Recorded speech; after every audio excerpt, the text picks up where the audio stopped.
Hi, good morning, good afternoon, good evening, wherever you are.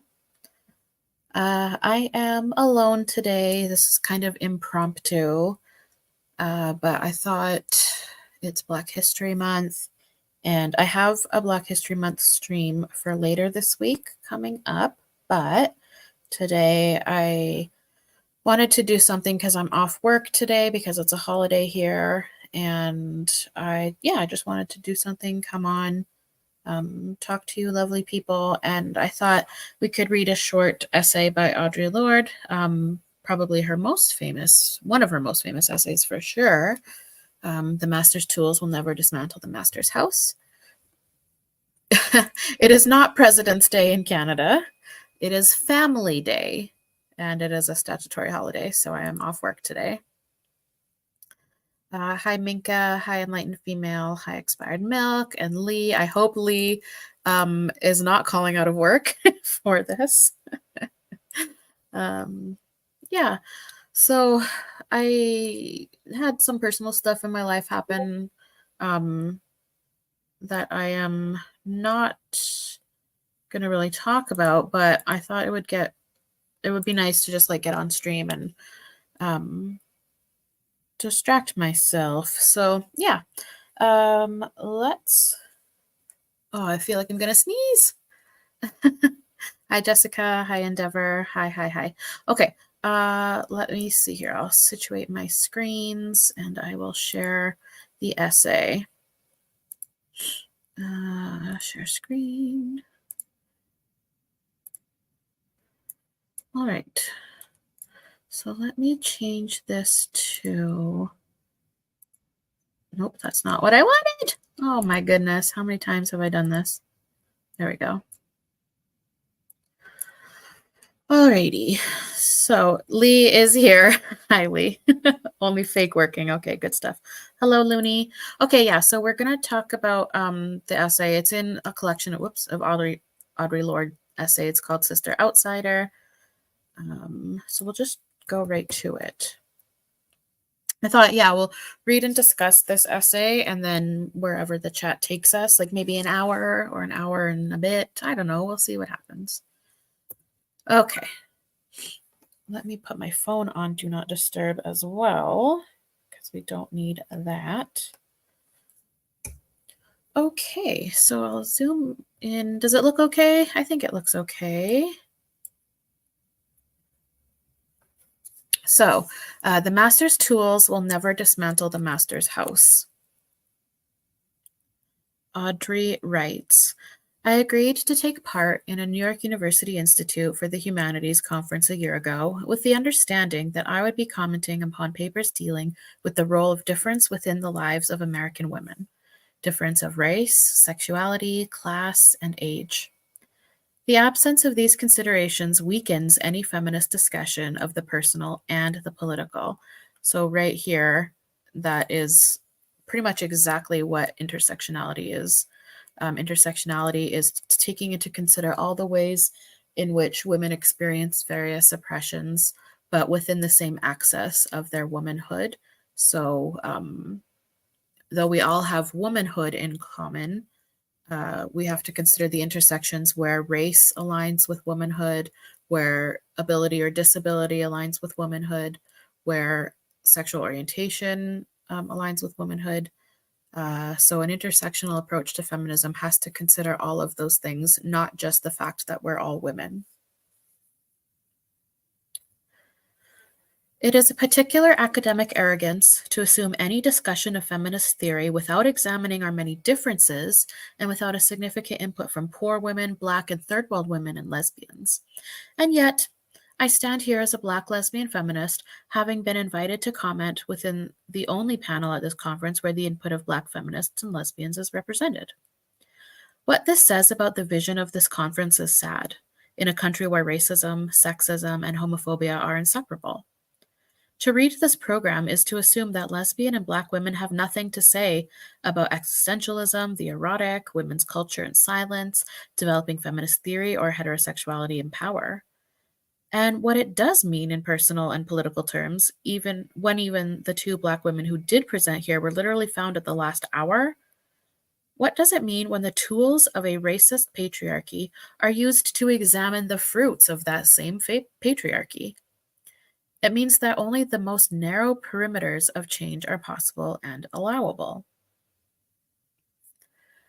The absence of any consideration of lesbian consciousness or the consciousness of third world women leaves a serious gap within the conference and within the papers presented here. For example, in a paper on material relationships between women, I was conscious of an either or model of nurturing which totally dismissed my knowledge as a Black lesbian. In this paper, there was no examination of mutuality between women, no systems of shared support, no interdependence as exists between lesbians and women identified women. Yet it is only in the patriarchal model of nurturance that women who attempt to emancipate themselves pay perhaps too high a price for the results, as the paper states.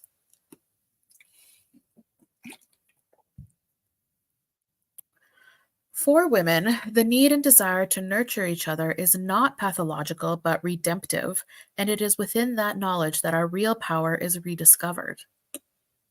It is this real connection which is so feared by a patriarchal world. Only within a patriarchal structure is maternity the only social power open to women.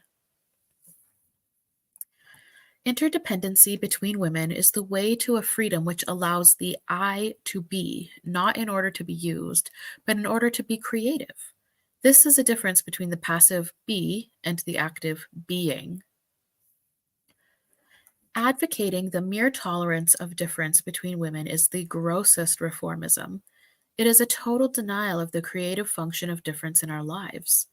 Difference must be not merely tolerated, but seen as a fund of necessary polarities between which our creativity can spark like a dialect. Only then does the necessity for interdependency become unthreatening. Only within that interdependency of different strengths, acknowledged and equal, can the power to seek new ways of being in the world generate, as well as the courage and sustenance to act where there are no charters. Within the interdependence of mutual, non-dominant difference lies that security which enables us to descend into the chaos of knowledge and return with true visions of our future, along with the concomitant power to effect those changes which can bring that future into being. Difference is that raw and powerful connection from which our personal power is forged. As women, we have been taught either to ignore our differences or to view them as causes for separation and suspicion rather than forces for change. Without community, there is no liberation. Only the most vulnerable and temporary armistice between an individual and her oppression. But community must not mean a shedding of our differences, nor the pathetic pretense that these differences do not exist. Indeed. Those of us who stand outside the circle of this society's definition of acceptable women, those of us who have been poor, those of us who have been forged in the crucibles of difference, those of us who are poor, who are lesbians, who are Black, who are older, know that survival is not an academic skill. It is learning how to stand alone, unpopular and sometimes reviled, and how to make common cause with those others identified as outside the structures in order to define and seek a world in which we can all flourish. So this definitely jumps out to me. How to make common cause with those others identified as outside the structure. So I feel a very strong kinship, of course, to other lesbians because we are outside the structure of patriarchy. And though I myself am a white woman, I, of course, feel a lot of respect and kinship for women of color because they have a totally different experience of the world that they bring to the table that I have never experienced, that I don't know what is like, but it is important to learn from and listen to women with vastly different experiences than our own. It is learning how to take our differences and make them strengths, for the master's tools will never dismantle the master's house. They may allow us temporarily to beat him at his own game, but they will never enable us to bring about genuine change. This, to me, is the crux of radical feminism. Radical means a holistic, that's WHOLISTIC, a holistic change and reform to the current structures that we live in. So, a simplistic way of putting it that I've said before is like liberal feminism or mainstream feminism, they want access to the clubhouse.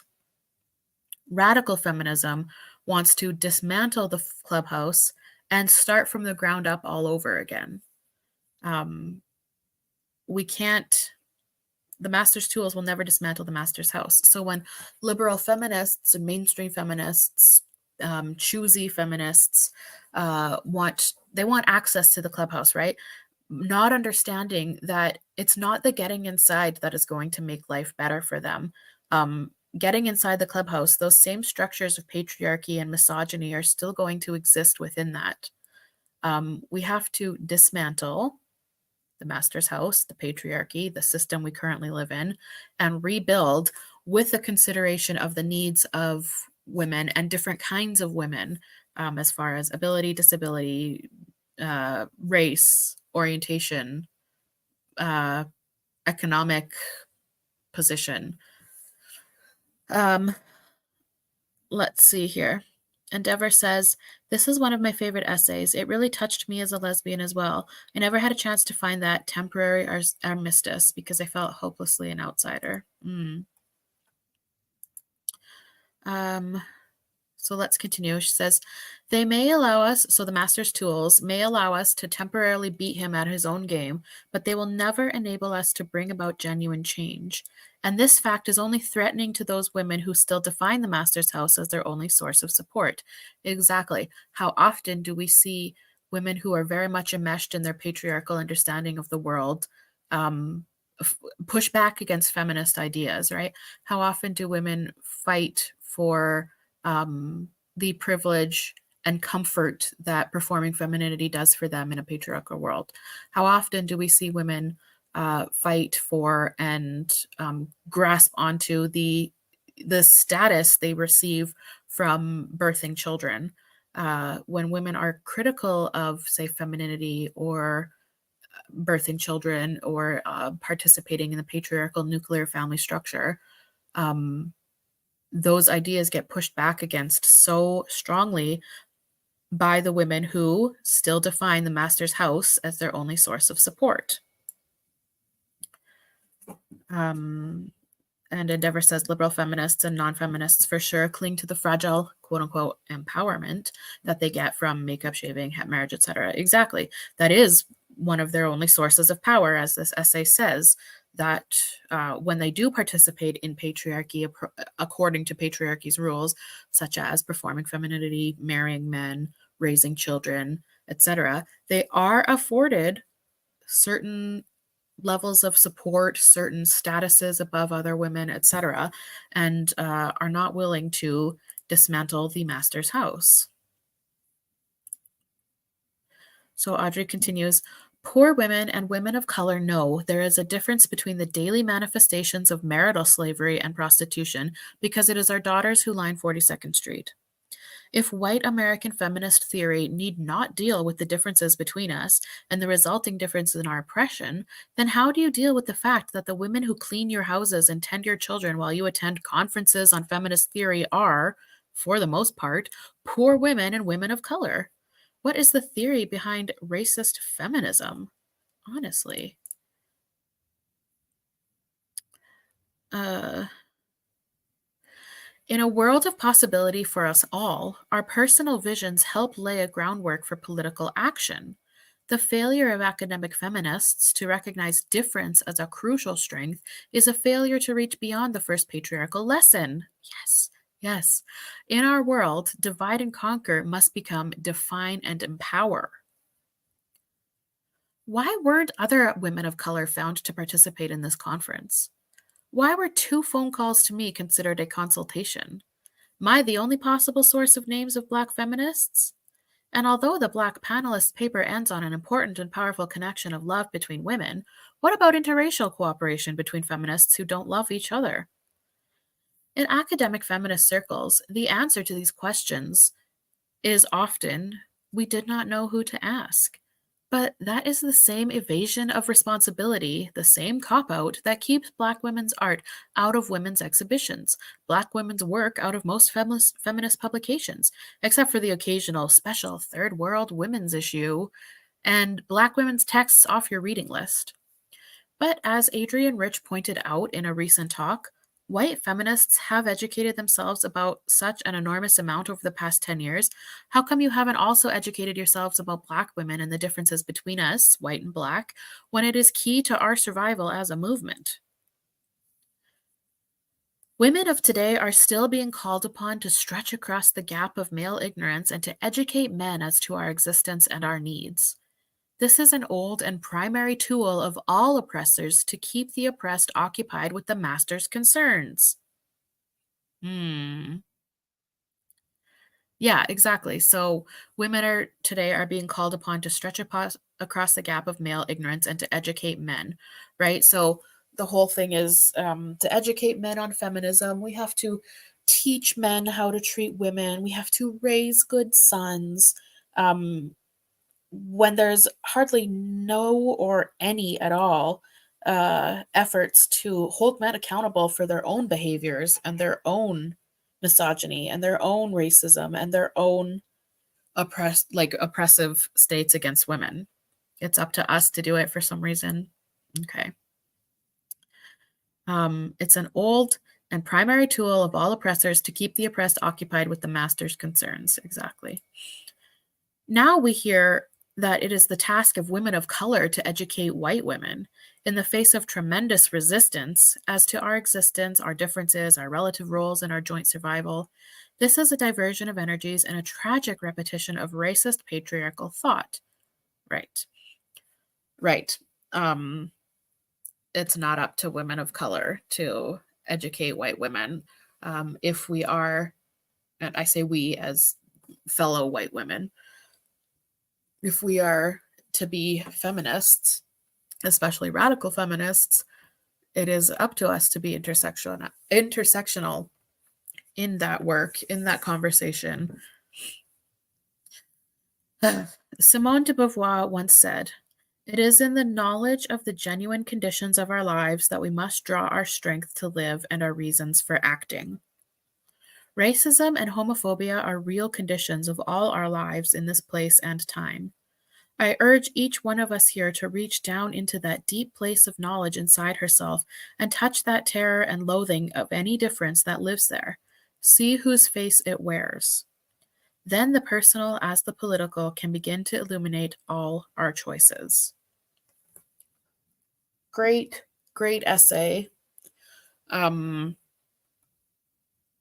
yeah, I have always wanted to share this essay on my channel before, and I finally got around to doing it. Um, Audre Lorde has a lot of great writing, and I'm so glad that I got to share this today.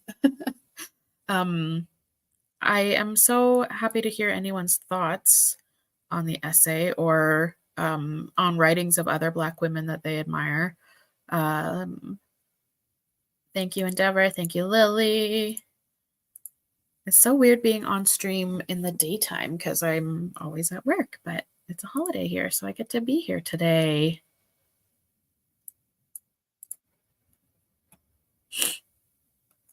I think I will stop and we'll go back to here.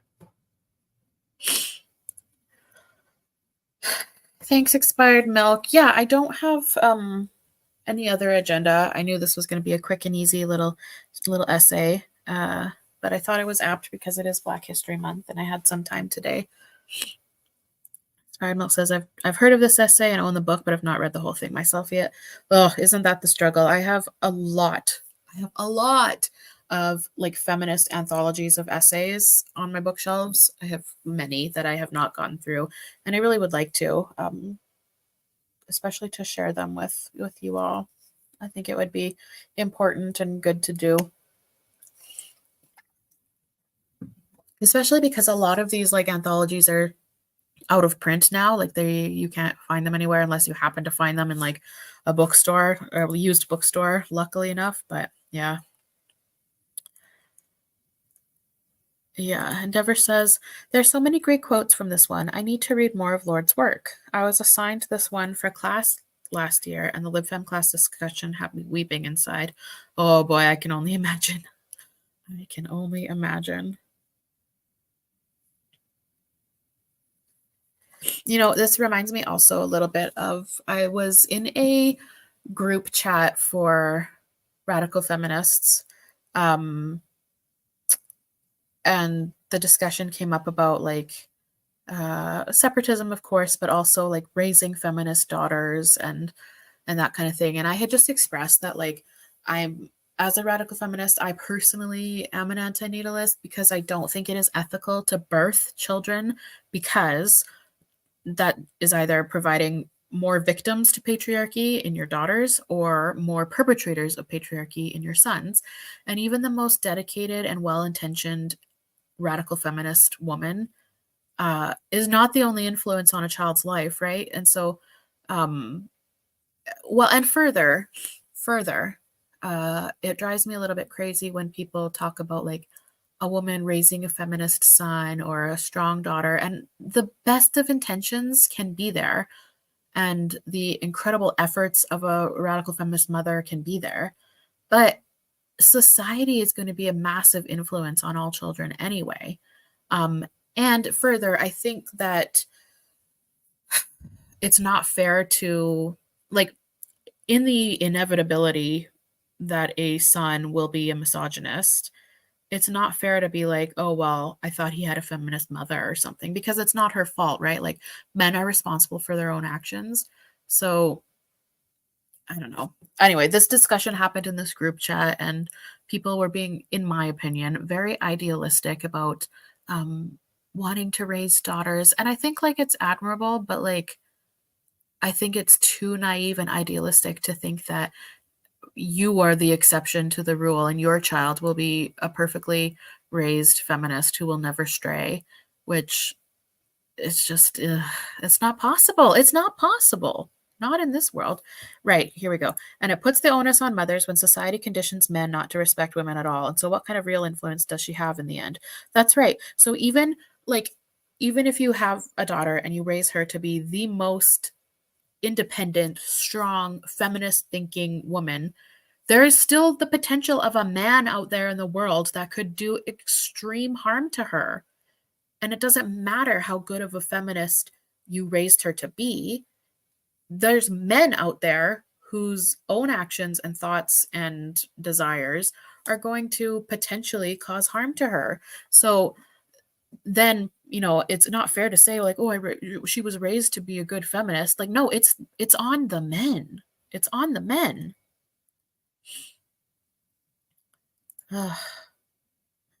Okay, sorry. Let me just go through some comments here. You can do everything right and your son will still become a monster. Expired Milk says, I feel like highlighting differences between women most often leads to a group of women deciding they cannot collectively work together for change because somehow their views are deemed that opposing. Potentially, sure. I think though it's important to really put a good effort in. Though I will say I personally do find it extremely difficult to do a whole hands across the aisle thing with like conservative right wing people. Um, and even though we have like some of the same goals, they're coming from different angles. So yeah, that can definitely be hard. Yeah, for sure. I have observed that too. But I think if we are in a radical feminist space, um, then certainly there needs to be a lot of effort for women to understand each other because we are all women, certainly, but yeah, we do come from different angles as far as orientation, economic position, race, ability, disability, etc.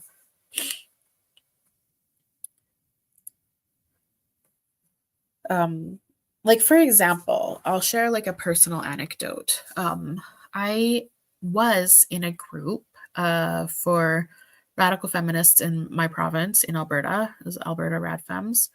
And the group, like, it was a Facebook group, but we were planning like in-person stuff for around the province. And there was myself and only one other lesbian in this group, and the rest were heterosexual women, most married to men. And when myself and the other lesbian like brought up some things we wanted to talk about as far as lesbian issues, like, it went totally sideways. Actually, what had happened was it was it was the week that Magdalene Burns passed away. And myself and this other lesbian wanted to have like a little tribute to Magdalene and to remember Magdalene and what she had done for women. And the like moderators of this group were like, at the time they were extremely only focused on like gender stuff, and they were like, that's not important right now, we really need to talk about trans and blah blah blah. And me and the other lesbian in the group just felt so dismissed, and like they did not care at all that like Magdalene Burns was like a really important figurehead for us, and we wanted to just like do something nice to remember her. And we were totally dismissed because it was a lesbian issue and they all wanted to focus on other shit. And it was really frustrating. And actually, unfortunately, both myself and that other lesbian ended up leaving because we just felt so disrespected and like nobody cared. So I totally see what you were saying here, Expired Milk, about the views are deemed that opposing. But in a different regard, like that's the whole thing, is like if they were going to be intersectional, those heterosexual feminists need to consider the needs, wants, and experiences of the lesbians in their space. And they completely not only didn't consider it, but pushed back against us when we spoke up. So that's the opposite of intersectional. Yes, Magdalene mostly did talk about gender issues, but this was the week that she had died, and me and the other lesbian just wanted to like talk a little bit about her and her impact and what she meant, because Magdalene was a lesbian as well, right? And so we just wanted to talk about, that, and we were totally like pushed out and they didn't care at all. So, yeah. So they were not intersectional in their feminism at all. It was only about what the heterosexual white women in the group wanted.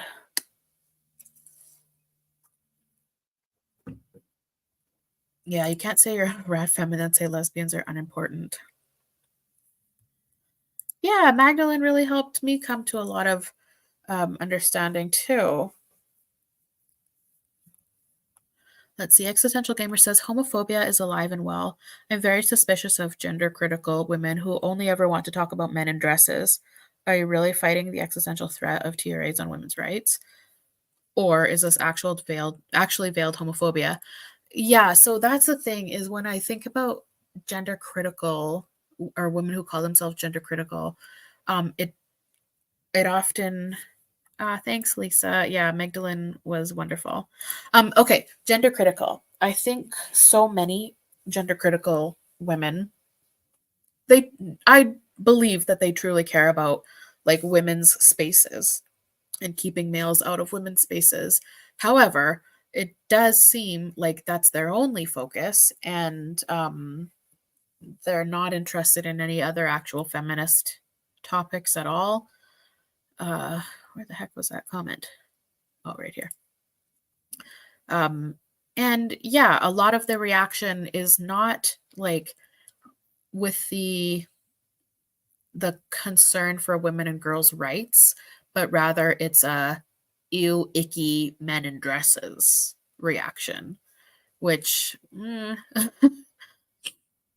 like if we lived in a feminist utopia, like wouldn't it be totally normal and fine for men to wear dresses and women to wear pants, and like who cares? But that does bring up that I have seen on gender critical Twitter lately a few well-known, like very prominent gender critical voices literally advocating for a reversal to the dress codes, like where it was literally law that women could not dress like a man or vice versa. Like I have seen some well-known gender critical women on Twitter talking about how that should be the law again, that men should not be allowed to wear dresses, etc. And um like wearing the clothing of the quote unquote opposite gender should be illegal. And those, like, that really shocked me. That really, really shocked me. Um, yeah, a lot of them are just homophobes for sure. Like, I don't really ever like to like, I don't talk about people on my channel, right? Like, I'm not here to name names or anything, but if you're on Twitter, you'll see it, and it's pretty shocking.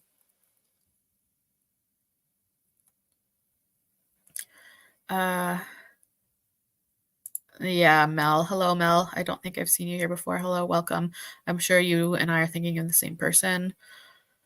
Expired Milk says, I recently put out a piece of writing that involved discussion about race, and in response, a woman decided to go out of her way and call me a liar based on the racism stuff because she didn't believe it.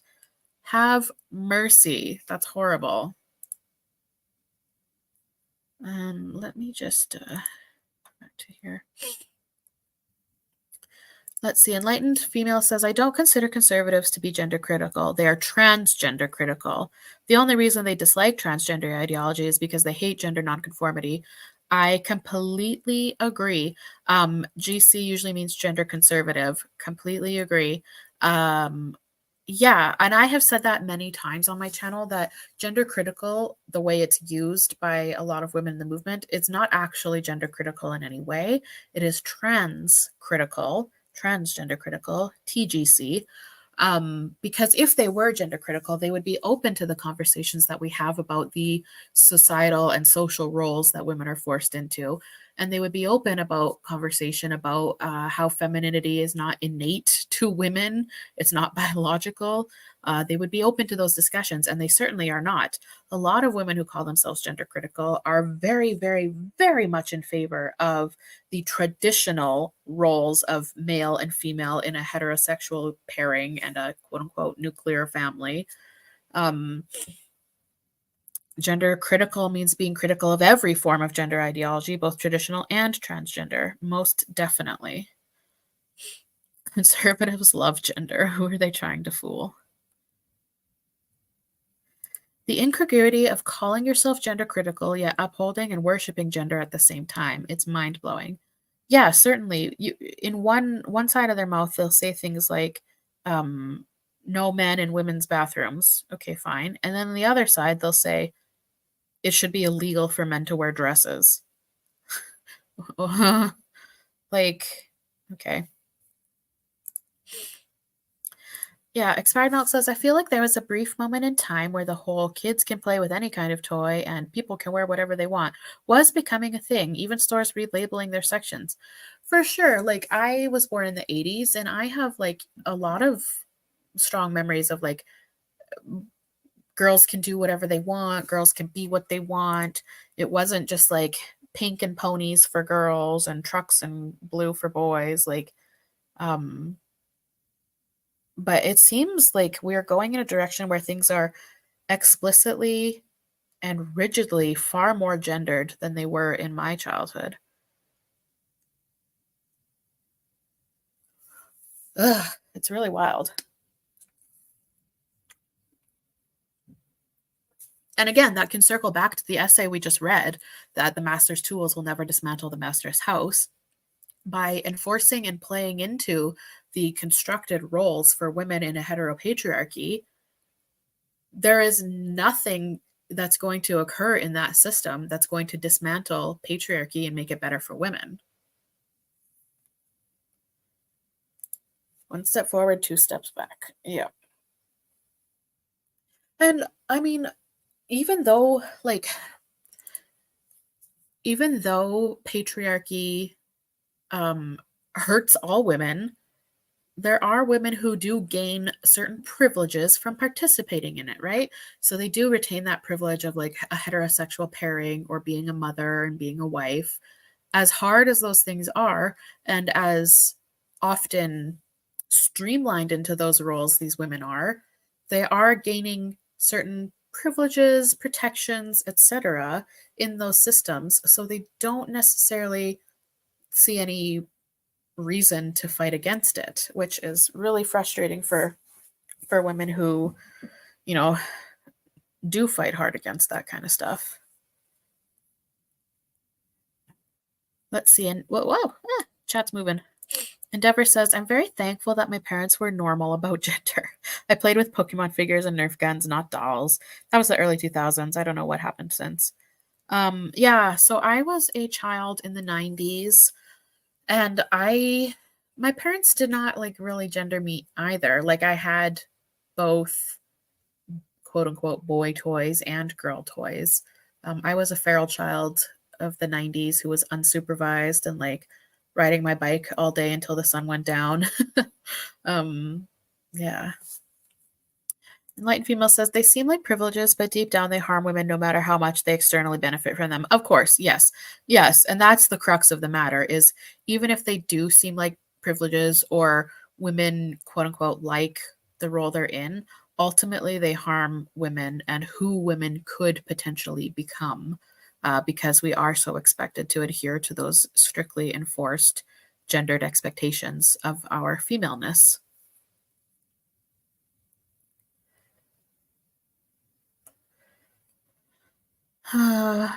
Ballistic says, well, I get that context matters and the like. I'm always mindful and afraid of becoming the monster I'm trying to defeat, if that makes sense. I'd love to hear more about that. She says, my mother is a conservative Pentecostal. I was a tomboy and my mother hated it. Oh, I'm sorry. Ah, great point, enlightened female. They benefit in the social patriarchy, but not individually. Certainly true. Certainly true. Mm. The privileges women get from patriarchy are a high risk, high reward kind of thing, certainly, as well. Yeah. Yeah, I was a lucky child in that, like, my parents, they didn't really have any kind of gendered expectations for me.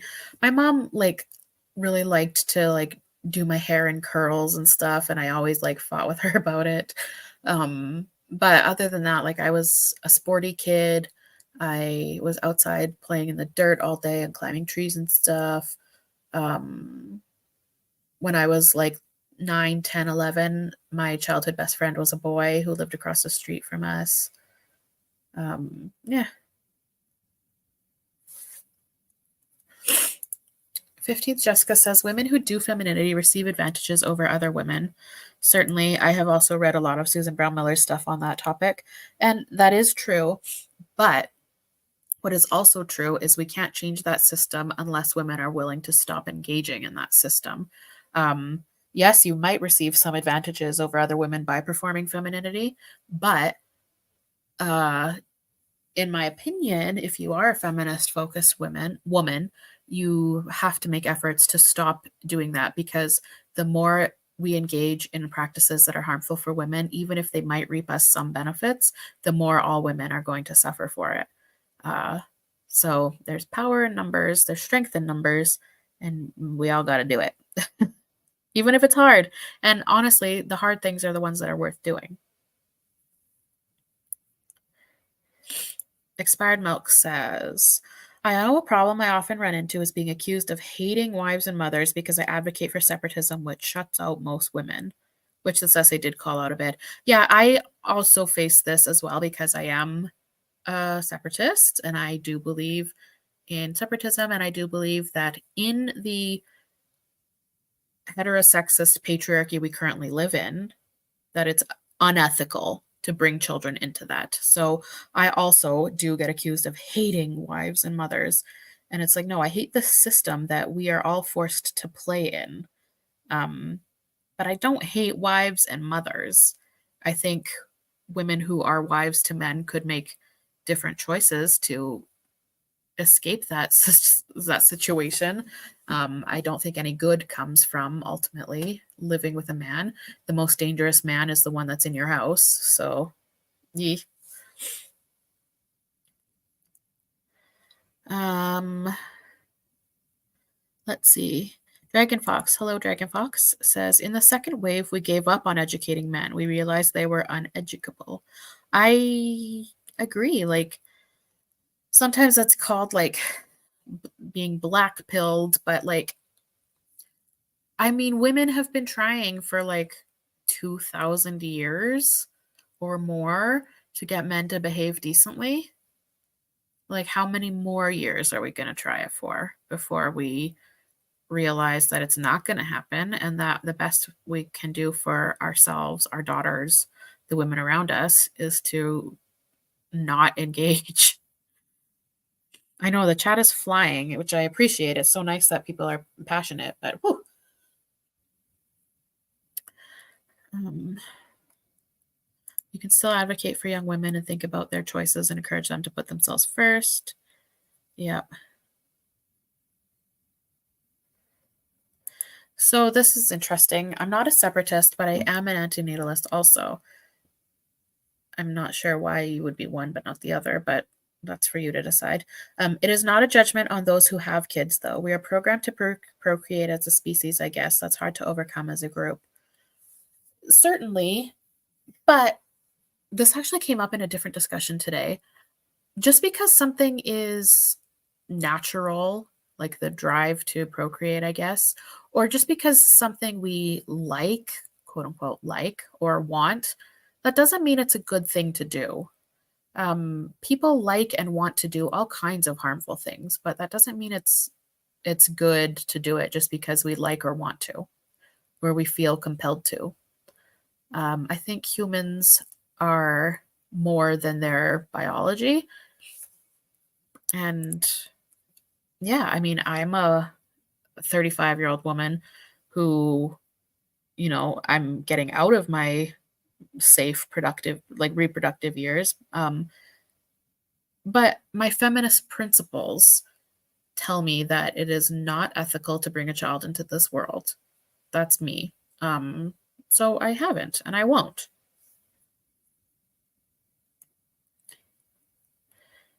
Yeah, men still come up with the same crap they were saying 50 years ago and 150 years ago and 500 years ago.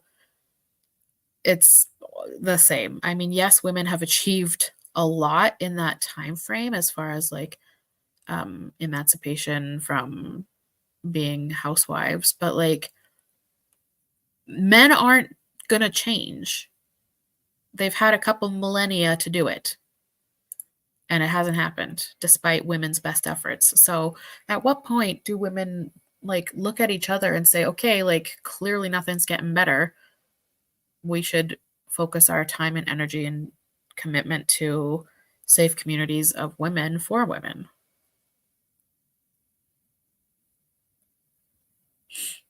Yeah.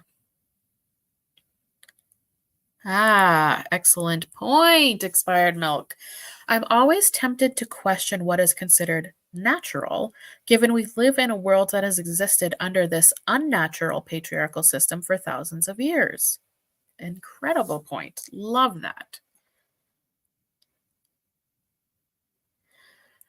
Excellent question from 15th Jessica. I wonder if a lot of the defensiveness towards child-free or antinatalist women comes from people who have a kid because they're supposed to and regret it consciously or subconsciously. That and they've done what they're supposed to do. They're supposed to be elevated and celebrated. They are the divine, feminine, magical earth mama goddess. And for them to not be praised and receive that devotion for doing it, they can't wrap their heads around it. They're they that's why they get so defensive. Like how could someone possibly criticize this? They're divine mother goddesses. They've created life, and that's the attitude that a lot of them have. Um, yeah. Which is not to say that like growing and birthing a baby isn't fucking hard. Of course it is. Of course it is. But um it's not special in my opinion. Okay, sorry, I'm gonna try to catch up on some of this chat here. Hello, Fiorella. Hello. Uh Yes, just because something is normal does not make it natural or a good idea. Yep. Ballistic says the world is just not a good place overall, at least at this moment. So it's not fair to bring more people to life just to live through this. There's also many kids needing family already. 100%. Completely agreed there. Um, Yeah, everything about human society since we could think and create is unnatural. It's all constructs. Our civilizations, religions, governments. At what point does nature end and construct begin? Excellent question. Mel V, hello, thank you, says, I loved your video on not vetting men. The part where you say women have chosen good men for years, yet they still turn out awful no matter how different they thought that man was. Right. Like, I think every woman who marries a man has the idea, I mean, not every, but I suppose most have the idea that this man is different. This man is good. This man will love her. This man won't hurt her. Because otherwise, why would she marry him? Right? Like every woman has to have that idea that she has done it. She has found the good one. And the fact of the matter is, in the majority of situations, I don't think that's the case. Um, the most dangerous man is the one that's in your own home. And the number one cause of death in a pregnant woman is murder. Like, I don't think it's really all that possible to like vet a good man. And that's on men, right? Like, that's men's fault for treating women badly. But, but you can avoid that by not engaging in it. Hi, Zay Zay. Nice to see you. We've already read our essay. Now we're talking about stuff.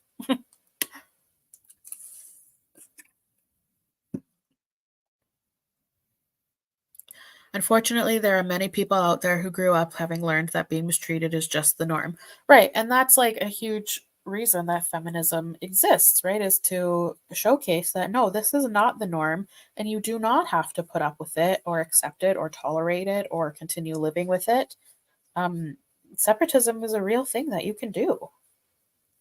And when I speak of separatism, I'm not talking about like an off grid commune in the woods where you grow and hunt and raise all your own food and never exist in the real world. Like, you can just eliminate men from your personal and private lives, really, to the best of your ability. Like, we all have fathers, and some of us have brothers, and some of us have sons, and whatever. But like, you can choose women in your personal life as focusing your energy and your connections on having um intimate emotional connections with women. And when I say intimate, I'm not talking about like romantic or sexual. I'm just talking about emotional intimacy that you give and receive with and from other women.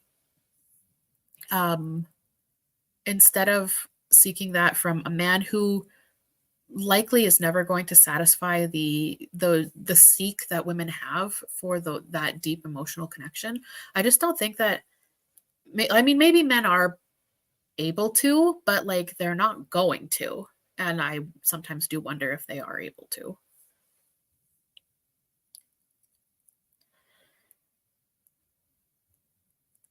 Uh, Women trying to create a hierarchy of good and bad men, I think, is a monumental waste of time. I agree. Separatist bunker in the woods or nothing. I know, honestly. It's hard to know which men are good men. They hide it well. And also, we don't know how that man may be treating and talking about women up behind our backs. Right. That is another thing. Great point, Zay. Thank you. Because so often when a woman does like reach out or come forward about the abuse that she's suffered at the hands of a man or the way a man has treated her or whatever, so many other women will say, oh, he's always such a great guy, or I've never known him to be like that. And that's right. You have never known him to be like that, but it doesn't mean he isn't like that. Right? Like, that's why I am such a proponent of like obviously believing women and the experiences that they share with what they have dealt with at the hands of men. The man who has been the nicest, kindest, most supportive and gentle and understanding and patient and sweet to you possibly R-worded someone in college, right? Like, I just can't handle that, like, reaction where it's, oh, I've never seen that from him. He's always been such a great guy to you, not to her, clearly. Ugh. Right, it's not like abusers show their true faces to everyone. Exactly. They are different people to different people.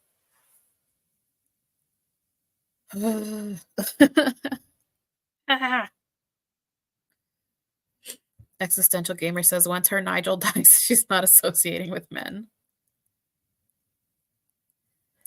Yeah, my uncle stole all his wife's money, yet still comes to the house like everything is fine. Then I get in trouble for being rude to him. Yeah, that's right. Example, Johnny Depp. He plays this sweet, broken guy who just loves his fans, but is really just an abuser. Yeah. Ooh. 15th Jessica says abusers don't get victims if they don't act decent when they first meet their victim. That's it. That's the statement. Yep. Signed, sealed, delivered. That's it.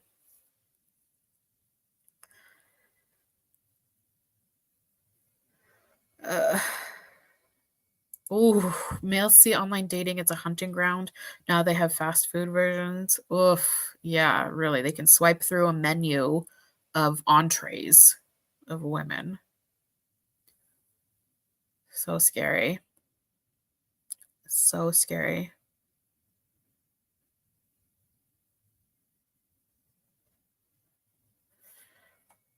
So scary. I don't really have any men in my life.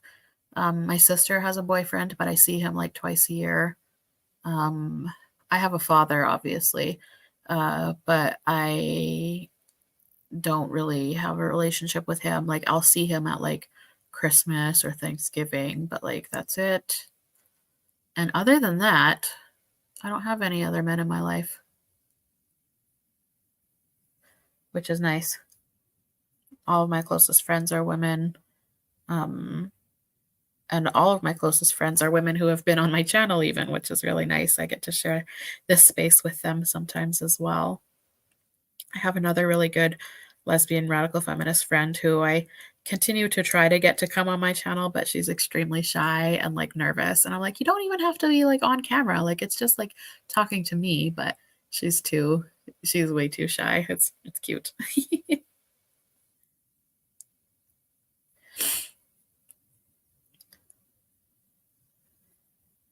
uh, Yeah, yay for female friendship. I know I'm so lucky in my life. Like, I have really, really, really good female friends like Rusty and Lisa and T. Um, I'm just so lucky. And like, all of my female friends are radical feminists, which is even better. Although, not all, okay. Most of my friends are radical feminists. I have one friend who I think I could pretty easily like tip that way. She doesn't identify as a radical feminist, but um I could, I could tip her that way. And then my other really good friend, she is not. She is quite a lib femme, but I am slowly introducing subtle radical feminist ideas to her, and it's going okay. So we'll see.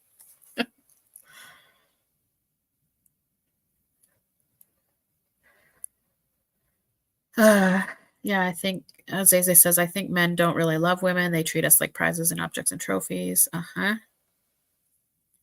Ruza says, I no longer associate with men unless it's absolutely beyond my control. Sisters over misters.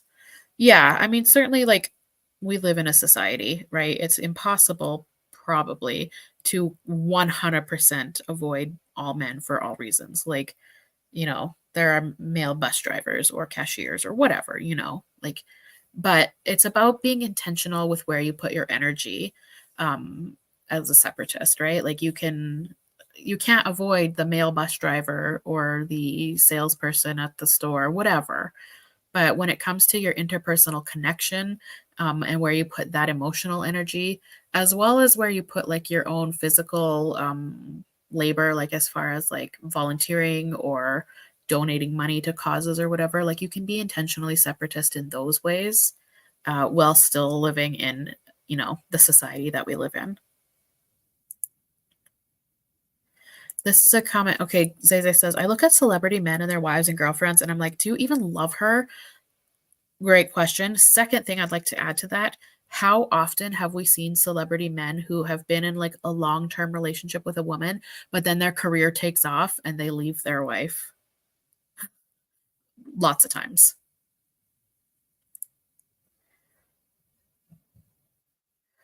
Uh, let's see. Just reading the chat here. Enlightened Female says, I've been a bit unlucky in the female friendship department, considering they're all lib fem TRAs, but holding out hope. Please do. There are women out there.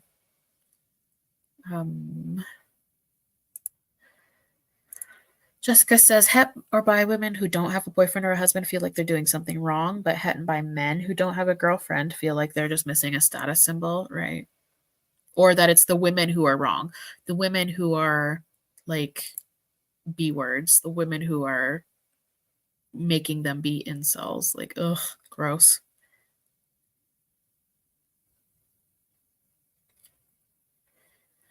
Expired says, I'm over here asking what it even means when a man loves a woman. Truly, what does it mean? Oh, was Rusty's Insta taken down? Oh. Oops, I have my phone on silent and I have a bunch of notifications. Oh, God. I don't know. Was it taken down? Let me look. Rusty.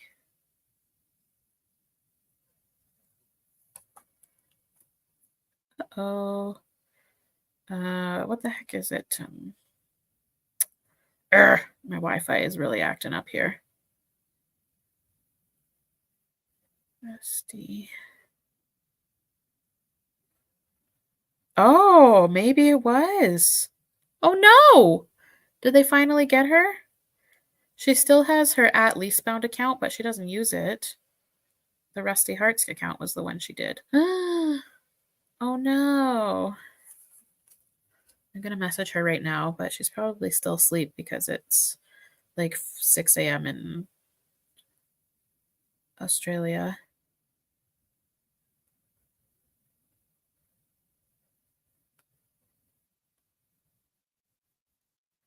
Okay, I'm asking her, but she's probably sleeping. Haven't seen her post in a while. Still getting Leastbound up to. Yeah, the comic will. Oh, she's typing. She's awake. How funny is that? It's 6:30 in the morning. Oh, what? Update. Rusty says she deleted the Instagram nearly a month ago.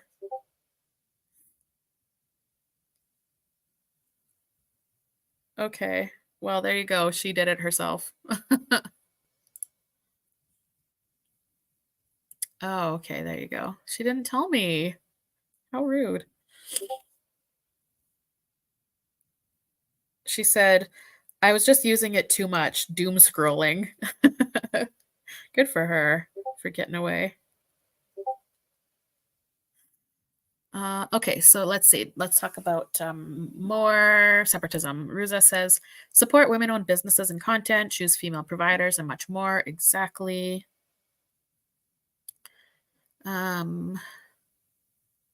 Yes. Yeah, doom scrolling. I do too much of that too. Rusty says, tell everyone I'm good. I just couldn't be disciplined enough to limit my usage. Mood. I have been there. I am there. Lisa is so good at like getting offline. Like she turns her phone like straight up off for like days at a time. And I am not as bad as I used to be, that's for sure, but I could definitely be better than I am.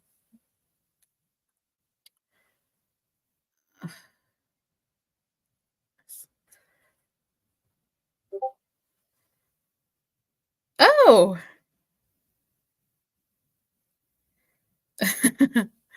Sorry, I should now I'm talking to Rusty on Discord.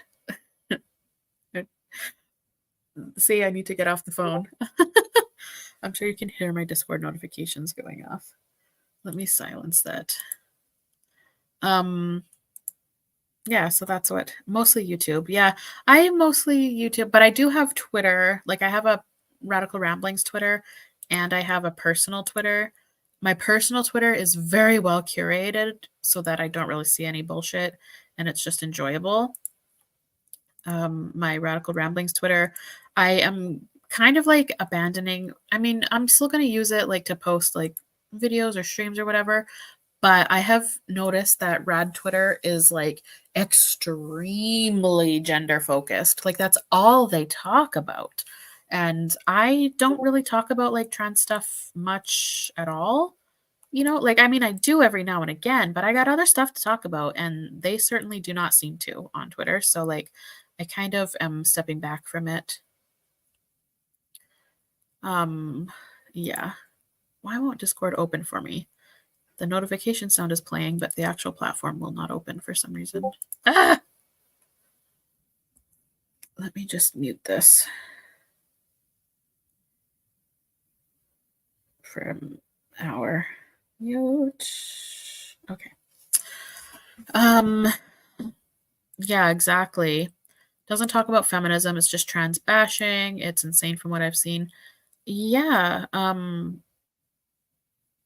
yeah, I find that alls they talk about is like trans stuff, and they don't talk about it in a like a feminist way. They talk about it in like a kill all moids kind of way, which whatever, like that's their prerogative, but it's just very different from like my experience of being online as a radical feminist because I find that like on YouTube, I'm able to explore a huge range of feminist topics, which I value very much.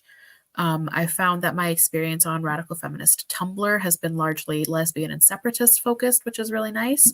But then you go into like the Twitter world and it's like the fucking Donald Glover pizza fire gif and you're like what the hell is going on over here? So I'm not super engaged on Twitter, a little bit, but it just doesn't seem like the place for me when it comes to feminism. So, but my personal Twitter, I really do enjoy because, like I said, I've curated it very well to like the people I follow. It's only like good stuff. I follow like a lot of like animal rescues and uh what that like animal rehabs and stuff. So like it's a nice space on my personal Twitter that I enjoy. But yeah.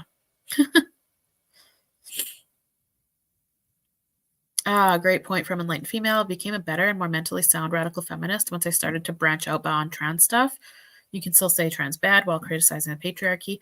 I agree. Like, there's so much more to discuss in radical feminism, like separatism and the gendered expectations of women that we can get out of, the intersections of womanhood with race, class, disability, blah, blah, blah. There's just a lot more to talk about, but when all you focus on is like trans stuff, it's so easy to get like so like one track. Like it's easy to spiral, I think. It's easy to spiral, which doesn't seem good to me.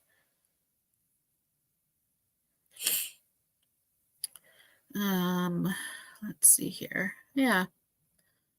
Yeah, so it's been about an hour-ish. I'm not going to stay for too long because I don't really have much else to talk about, but I have enjoyed streaming during the daytime.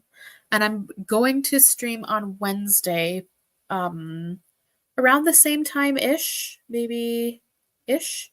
Oh, hey, there's Rusty. There she is. um, you can tell the chat what the scoop is, Rusty, if you want to, or whatever's whatever. Yeah, so on Wednesday, I am going to stream and I'm going to bully Lisa into coming with me. And I am going to discuss more Black History Month stuff, but it's going to be Black women you most definitely have never heard of. So I think that's going to be really educational and interesting and on theme for the month. And I'm really looking forward to that. I've put together like slides and stuff I will tell everyone about. Hi, Sloan. We're not over, but like we're wrapping down kind of ish. But hello. Rusty says she deleted Insta because she had no discipline to stop scrolling. But yeah, I'm really looking forward to Wednesday. Probably like same time range, like 1 2 p.m. Eastern Standard Time ish. Maybe a little earlier, maybe a little later, not really sure what that's looking like. Um, bullying is okay as long as in the context of forcing Lisa to be on your live stream. Yeah. She said today was too busy for her, so she couldn't. Um, but I'm gonna make her come on Wednesday. And I told her it's low effort. You don't have to do anything. Just be there and learn. So yeah. Um, yeah. So that'll be nice. I'm excited for that. That'll be good. Okay. Anything else anyone wants to talk about right now? I'm pretty open to everything, but yeah.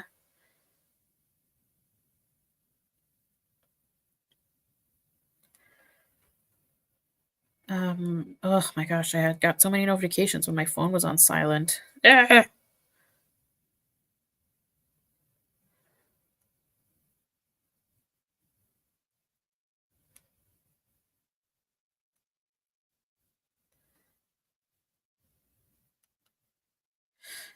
Yeah. Oh God. Why do I dislike strawberries? You're so funny. Um, I don't like strawberries. That's a red flag apparently about me that you can all know now. I just don't like strawberries. I am like a super picky person when it comes to fruit. I only like apples, oranges, and purple grapes, and pineapple, and sometimes raspberries. My Hogwarts house is uh when I've taken like multiple of like the Pottermore sortings and whatever's, I've gotten both Slytherin and Ravenclaw.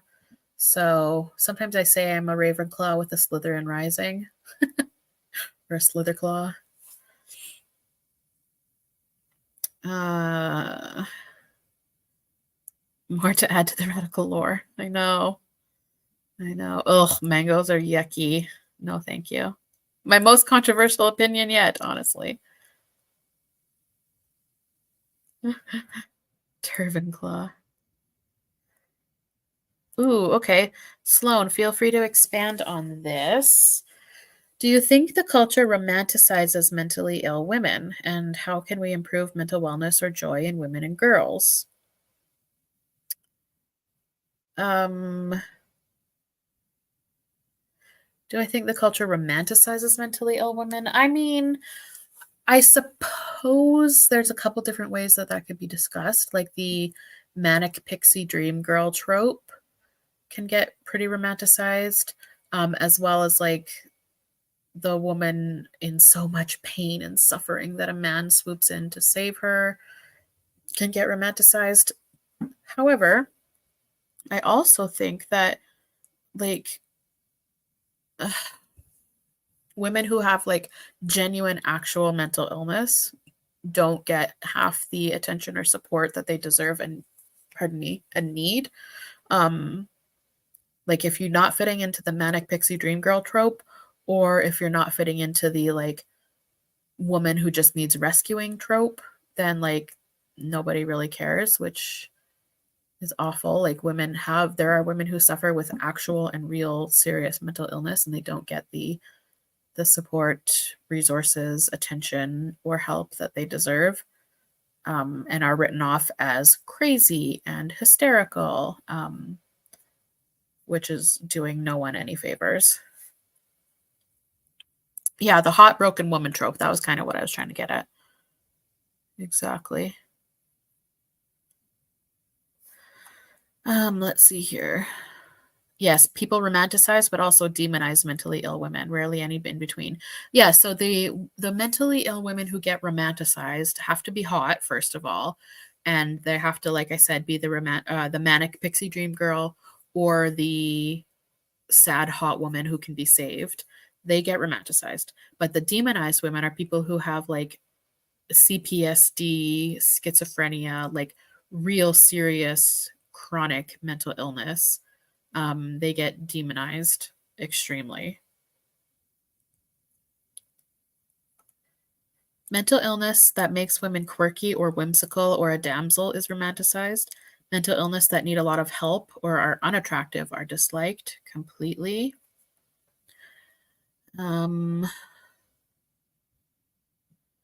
yeah, she's so mentally ill, she's eating a small meal sexily in her underwear and a full face of makeup. Yeah. Women like Marilyn Monroe get romanticized. Yep, for sure. Uh, it's a very layered conversation that just shows that people do not care about women's mental health. Yeah, like for example, like in my real life, like I work with adults who are primarily experiencing homelessness. Most often are, if they're not IV drug users, they are like other severe drug users. Women who have extremely compounded trauma, um, and people disregard them. They write them off as crazy or just junkies. And it's like, no, these are people who are extremely hurt and hurting, and they need a lot of compassion. But people can't like sexualize that, or they can't romanticize that. So they disregard it completely or look down on these women with scorn and hatred, even, which is really shocking and upsetting to me. Not to mention the hidden abuse that occurs often to severely mentally ill women confined to hospitals. Extremely the case. Yep.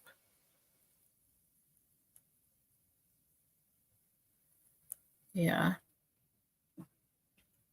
Hmm.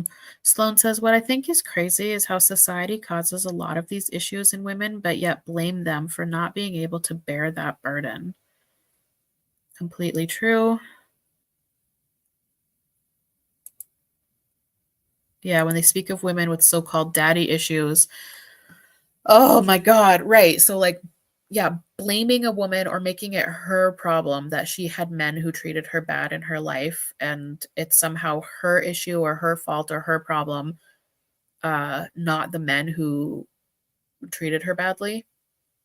That is such a fucked up reversal. The daddy is the issue. Right.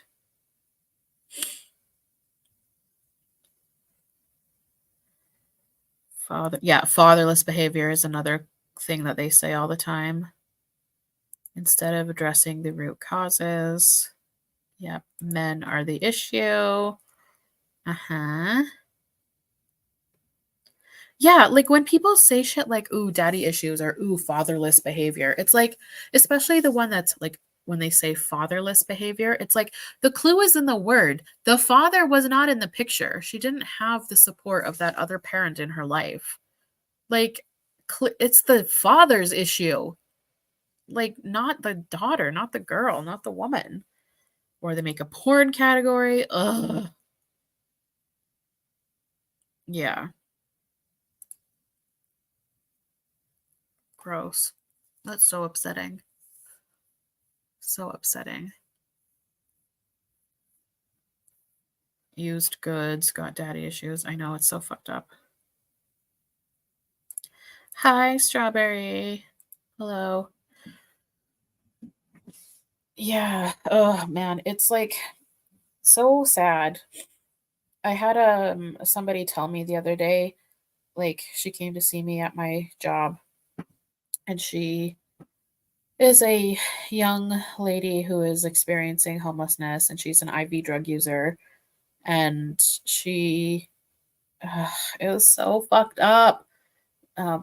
She was saying to me that she found a way to make some money, and I was like, "Oh, like what are you doing?" And she was like so proud of herself that she was like, I just send guys nude pictures of me and then they send me money." And I was like, "Oh, come on." Like, and it's so hard because she's in this situation where yeah, she's experiencing homelessness, she's an IV drug user. Um she's making easy, quick money to support her habit, and it's like she doesn't like is so excited about it, and I'm like, these men are taking advantage of you, and so much of the frustration that comes in this field of working in mental health and addictions is like the whole trope of like you can lead a horse to water, but you can't make it drink. Like when people are so entrenched in their addiction, no amount of referring and no amount of resources is going to help or change anything unless or until they are wanting to change what their life is. You can't force recovery on a person. Um, Forced rehab doesn't work. Like they, people who are mandated to go to rehab, they do what they're mandated to do by the courts. And then as soon as they're out, like they're right back at where they were because it wasn't their choice. It wasn't their decision. And they don't feel like they want to change their life. Um, Even though they might hate the life that they're living, right? Like nobody that I support wants to be an IV drug user on the street, but also they don't want to stop being an IV drug user on the street. Like addiction is a horrible, horrible cycle. And as much as you want to help somebody and as much as you are like providing them with resources and referrals, like addiction wins so often.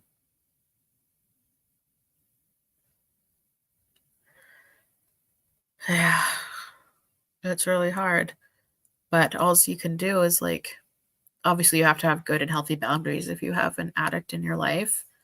But when it comes to like my work life, like I'm just there for them when they need me. But yeah, it's really awful. And I, it's so sad that like when you think of the ways in which women get exploited by men, like one of my first thoughts was like, well, at least she's not actually like prostituting, right? Like at least it's just over a screen.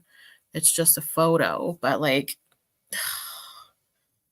that shouldn't be a thing at all in the first place, like right? Like she should have um a safety net in place where she doesn't have to resort to this.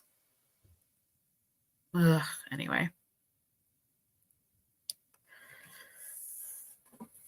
Yeah. Good for you and your recovery, Ruza. I hope it's strong and robust. Oh God. On a lighter note, what do you think are the appropriate boundaries for using mucks? Don't do it. It's gross. Yuck. Ugh. I saw a TikTok recently of a woman, clearly just a normal woman, who is a teacher, and she was trying to decide if I don't know what her name was, but like she was trying to decide if the kids should call her Miss Casey or Mux Casey. And it's like, don't force your weird shit onto children. Mux is like the gender neutral Miss or Mister. It's MX, and apparently it's pronounced Mux. I think it should be Mix, but apparently it's Mux.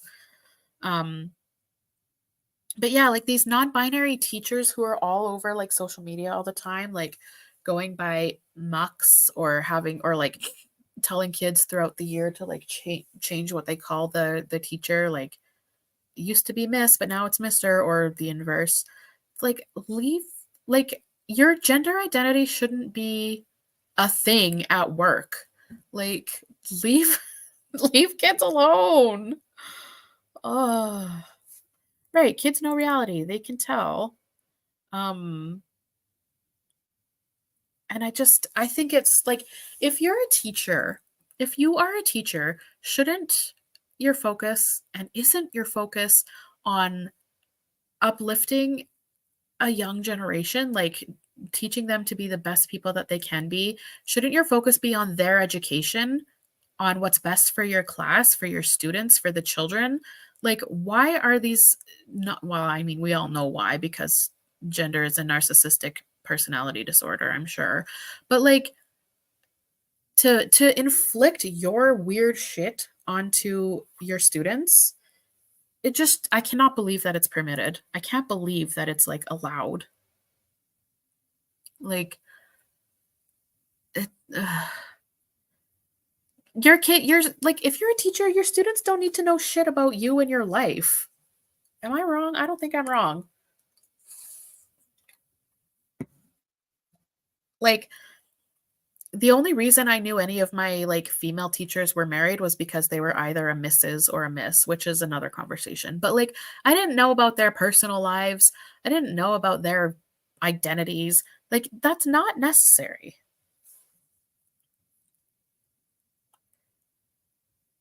Like, if you are relying on children in your classroom to validate your personal identity, I don't understand how school boards are allowing this. That's super inappropriate in my opinion.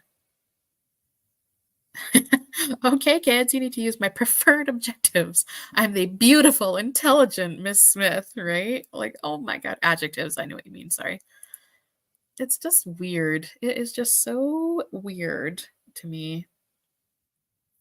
And yes, it is trendy, but like, I don't know. I think like with kids, with children, um, it just doesn't need to be at school. Like, if you want to be mucks in your personal life, whatever, whatever. But it doesn't need to be that way at school with children. It freaks me out. It's so weird. It is so weird. I also feel the same way about like pronouns in your email signature at work. Like, it's just why? Why? It's no one's business. And we're at work. We don't need to be blasting our personal life stuff on our email signature. It's weird. I refuse to do it. I will not put my pronouns in my pronouns. Ugh. I will not do that in my email signature, even though most of the people I work with do have theirs. And nobody has pronouns that aren't what their sex is. Like, yeah, I'm so shocked that Andrew is he, him, and Stephanie is she, her. Like, wow, couldn't have put that together myself. Um, put your Hogwarts house in there, why don't you? Oh my God. That'd be so funny. I should do that.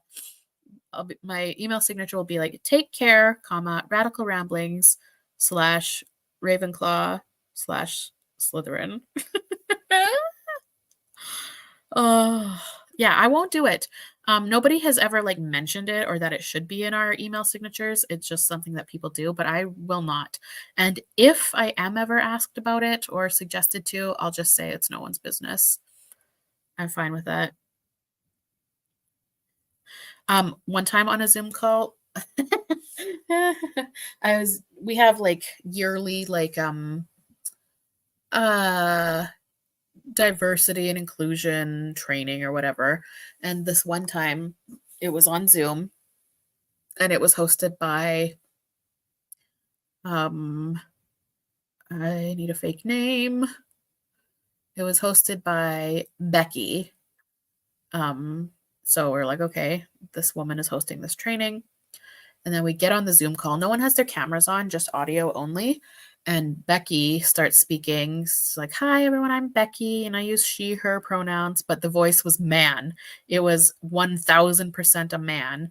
And it just made me laugh because it's like, you have to announce to this whole group that you quote unquote use she, her pronouns because every single person on this call immediately clocked you as the man that you are. Like, any woman on that call doesn't need to announce what her pronouns are because everybody knows she's a woman. But this dude had to make sure we all know that he identifies as a woman. Just made me laugh.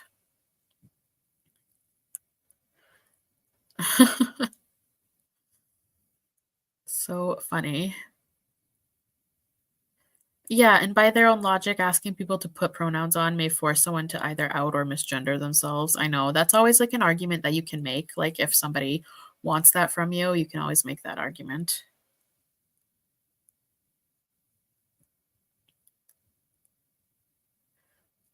Ugh. Rusty, my mom trying to be good and conclusive. Oh yeah, we have a non-binary woman in our office. That's just it, isn't it? Uh, the first time asked my pronouns, I was so baffled. It hasn't happened to me in real life. It has not yet happened to me that I've been asked my pronouns.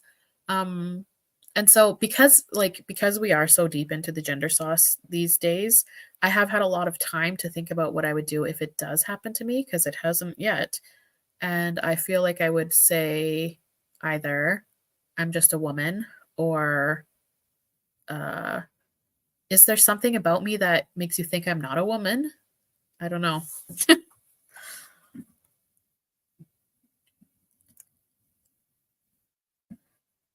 Uh, non-binary haircuts for women under energy. Yeah, or when you're not very feminine, they'll ask you for your pronouns. I know Rusty experiences getting they'd a lot, and so does one of my other Rusties. I have 3 Rusty friends. So I have Australian Rusty, American Rusty, and British Rusty. And both my American and Australian Rusties get they'd a lot.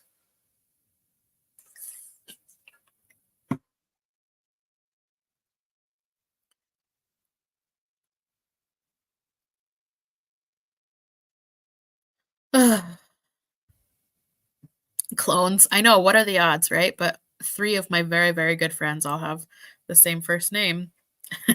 And so in my phone, I have like Rusty Koala Bear and then like Rusty Eagle and then Rusty UK flag.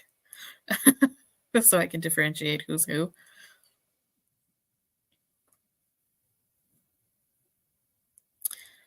This is a great comment. For some reason, trans-identified male criminals never feel dysphoria over committing the most male crimes imaginable. Honestly. Honestly. Or like,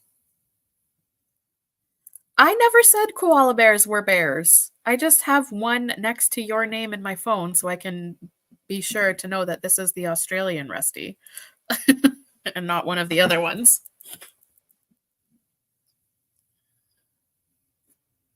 I think so. Going back to this comment from Ballistic, I think like all of the talk about dysphoria really goes out the window when, like, yeah, trans identified males engage in super male behavior, or like when trans identified females get pregnant and have a child. I'm like, can you hear the cat I'm sitting? But when they get pregnant, have a child, like, how can you do the only thing that women are capable of? Like, only women are capable of doing that, but you have crippling dysphoria. It doesn't make any sense to me. Hello.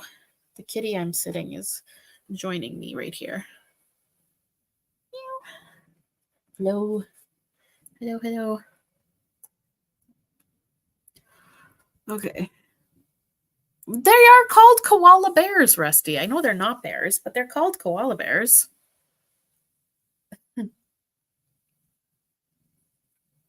Oh, this is funny. Strawberry says, I was at an LGBT plus meetup with pronoun badges. No gays or lesbians wore them because people have eyes. Yeah.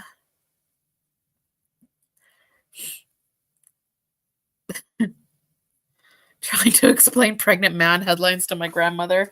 Honestly, whenever I see a headline in the news or whatever, it's like pregnant man. I'm like, how can a journalist print that? Like, come on. Everyone knows it's not a man. It's not possibly a man. It could never be a man. Okay, this is interesting. Back to the koala bears. Do you really not call them koala bears there? You just call them koalas? They're definitely koala bears here. Oh my goodness, this cat is like cuddling in my arms right now. Hi. Hi. Oh my goodness. Oh wow. They're koala bears. Hee hee hee. This chat is all over the place. Uh,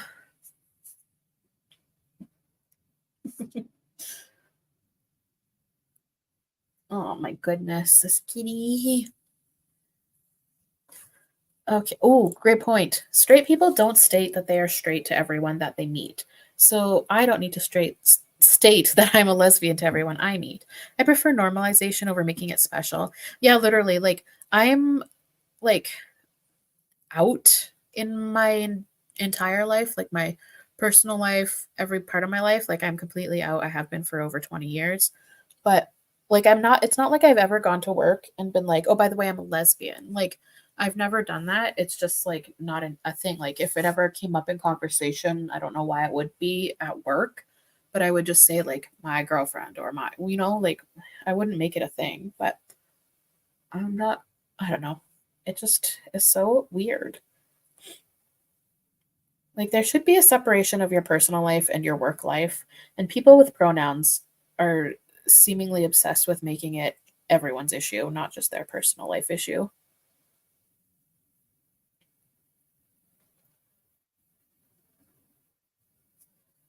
Yeah.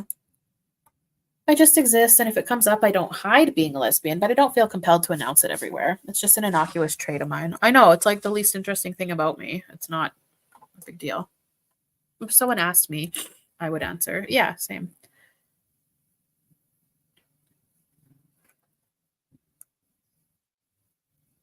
Men talk with us being cat ladies, well, it's a bad thing, as this cat is climbing all over me right now. Jeez. Oh, my goodness. Ugh. Yeah, I'll put that in my email signature.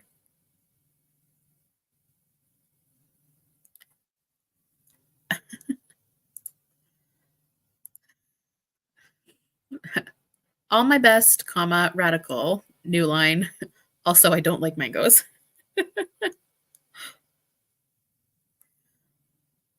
Oh my god, honestly, people who won't shut up about their kids at work. Like, why do I have to come to work and hear all about your personal life? We're not friends. I don't need to know. Leave it at home. Yeah, this is like Cersei, mother of dragons. Radical ramblings, hater of strawberries.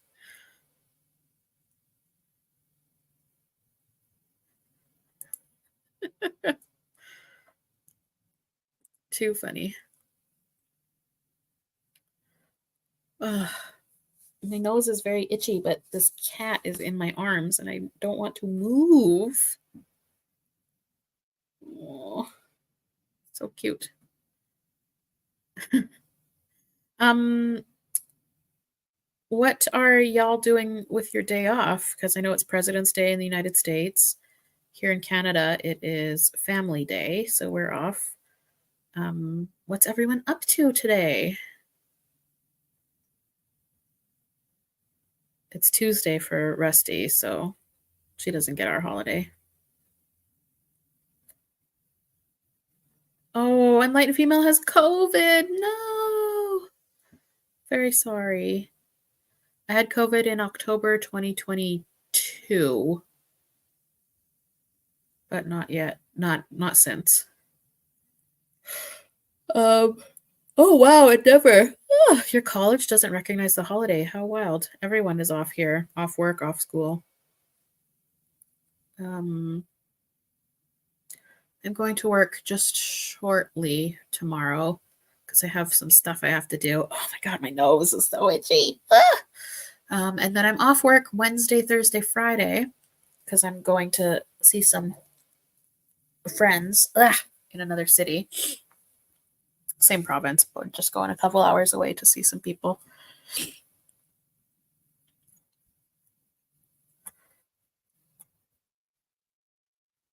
But yeah. All right. Well, I think I'm going to wrap up. Um, received a copy of Marilyn Fry's Politics of Reality. Ooh, that's exciting. Very good. Listen, it's not like I can just drive to see you on another continent, Rusty. One day, one day. Okay, yes, I'm going to wrap up. I got some stuff to do.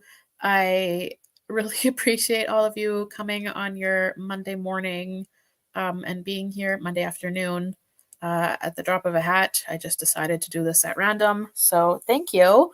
This was very enjoyable. I appreciate all of your wonderful takes in the chat and the ways in which everyone else's ideas are shared respectfully and kindly, and really give us all room to think about things in a different way. So thank you. I plan to be back on Wednesday around the same time with a different Black History Month stream, which will be, like I said earlier, all about Black women you most certainly have never heard of who deserve a spotlight. So we'll be doing that on Wednesday. And thanks. I appreciate you all. See you then. Bye. Bye. Bye.